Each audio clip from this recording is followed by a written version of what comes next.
চট্টগ্রামের কর্ণফুলীতে পিকআপ ও মোটরসাইকেলের সংঘর্ষে মোটরসাইকেল আরোহী বাবা ছেলের মর্মান্তিক মৃত্যু হয়েছে। আজ সকাল ৮টায় কর্ণফুলী উপজেলা শাহ আমানত সেতুর নতুন ব্রিজ এলাকায় এই দুর্ঘটনাটি ঘটে। এদিকে মজ্জারটেক ট্রাফিক পুলিশের ইনচার্জ আবু সাইদ বাকের তথ্য নিশ্চিত করেছেন।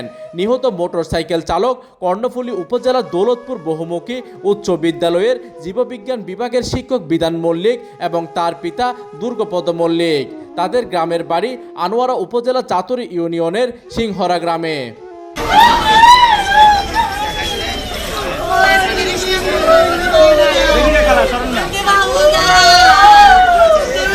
ঘটনাস্থলে গেলে জানা যায়, নতুন ব্রিজ থেকে মোটর সাইকেল যোগে বিধান মল্লিক এবং তার পিতা দুর্গপদ মল্লিক গ্রামে যাচ্ছিল।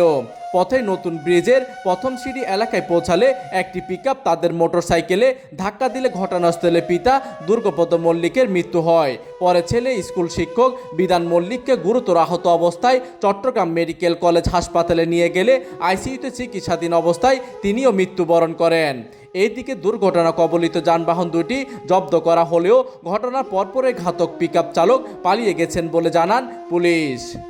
প্রতিনিধির তথ্য ও পাঠানোচিত্রে ডেস্ক নিউজ, দিগন্তের বার্তা 24, চট্টগ্রাম।